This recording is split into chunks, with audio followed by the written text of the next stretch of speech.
Hello, so we're all good, okay? Big shout out again to you all. Thanks for your support. When I got transferred from Chiang Mai Central Prison to Klong Prem, they picked me up from the hospital. I had surgery. I was sitting in this prison bus, right? That was like, how can I describe it? It was an open bus, which just had the cage over it. So, you drove past, everyone could see you in there. It was just embarrassing, you know what I mean? I'm sitting there in my brown khaki, top and my brown khaki shorts with my chain shackled to my ankles. I had this bottle with a tube sticking out of my stomach, draining fluids. I just had an operation on my intestines because they were wrapped around my muscle. So they had to, unravel it and then stitch me up, put a gauze on it. And I've been picked up. I'm just like, they've had enough of me in this Chiang Mai. I'm up in front of the warden every single day, for fighting and this and that. And he said, look, get rid of them. These other foreigners are still there. Me and Alan Scott have been shanghaied from Chiang Mai, it was a cushy jail. It was just because it was smaller and it wasn't really that volatile. It was only volatile because of the way I reacted, really. He said to me, no, you're going to Bangkok, and I'm sitting on with the boxing team now. The boxing team are dropping them off at another prison because they've got an international inter-prison fights. And the boxing at Jan, who became really close friends with Chanan Sai Chai, he's sitting opposite me and he's going, Nong Chai, which is like younger brother. He's saying to me, look, Nong Chai, Bangkok, very dangerous. Very dangerous. There you die. I was like, oh, mate, don't be putting that into me head, mate. It's, I can't be arsed at all this. He said, no, you just keep your head down. So I've got this little bottle. We dropped them off at this other prison up in the north of Thailand. We've got 1,000 kilometers to travel. And there you got two prison guards at the back of the bus. They've got HKs, two of them, boom, boom.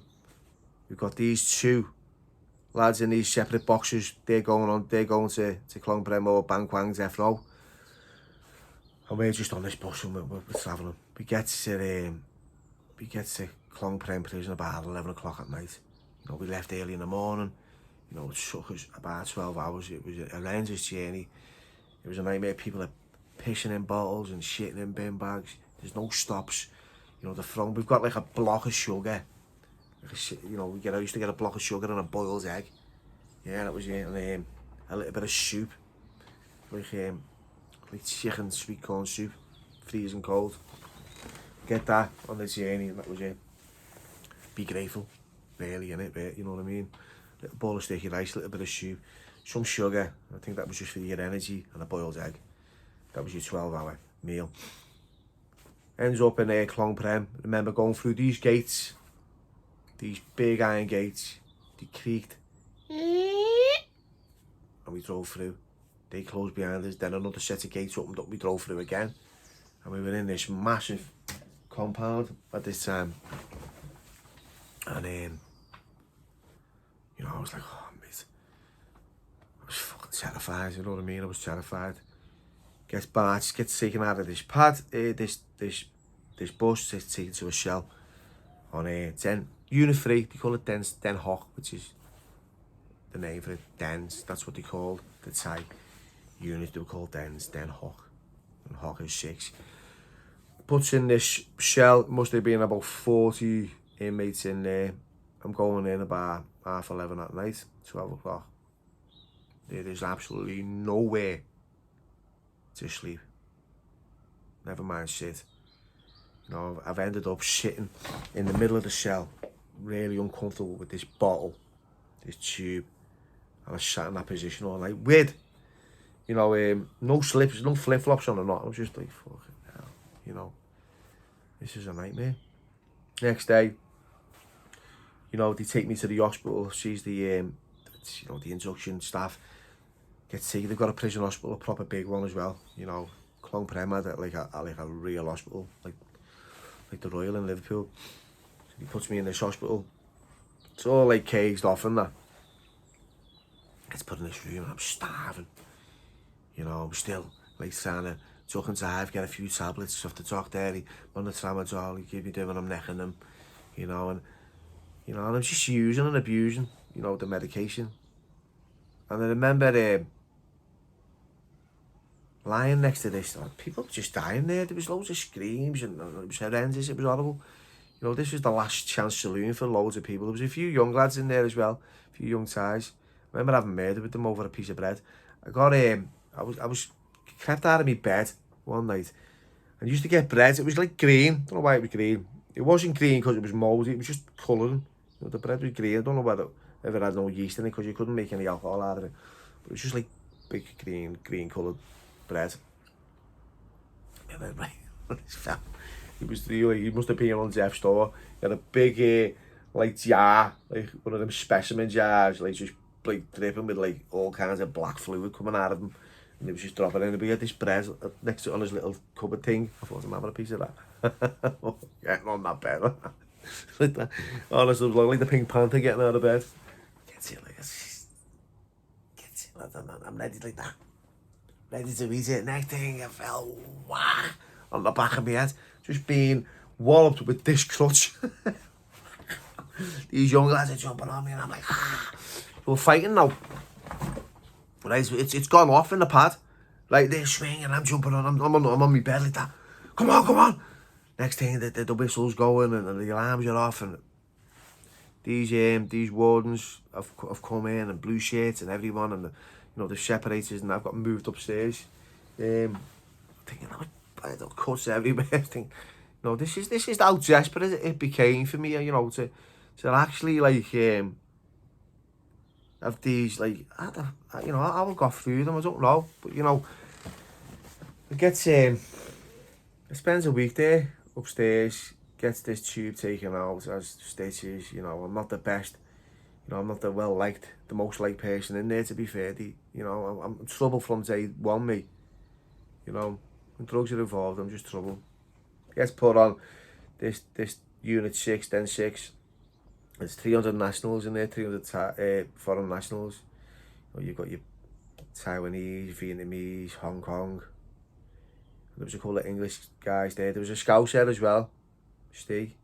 He was sound, Steve. He was an Evertonian as well.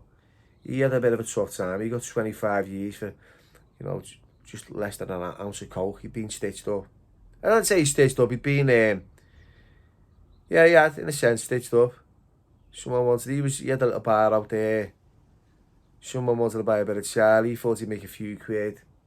Come bangers, gets nicked, ends up getting a 25 stretch. There was another kid there, I think he was doing 22 for killing some jock. He was from London, this other kid.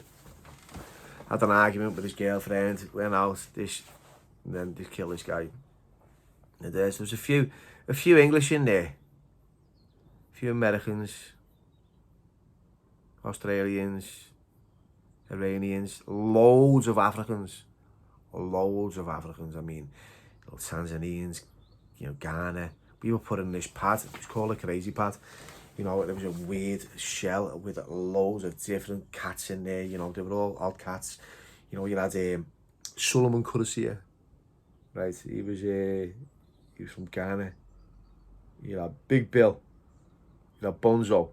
These all hated each other, by the way. They were all arguing with each other. I tell you what, my friend, I kill you. I beat you now. But no one had ever fight.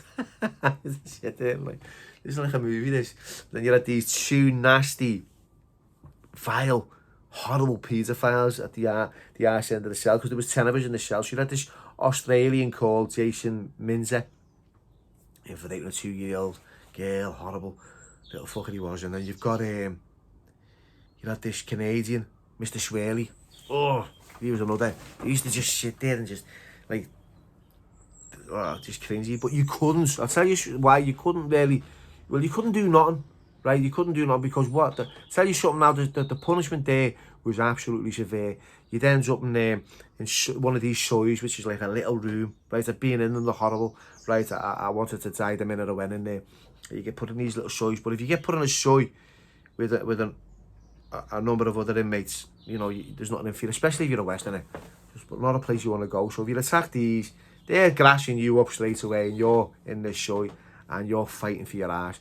This kid who was in there, he got put in our cell, Burmese kid, spoke good English. When he sat in our cell, he was like a zombie.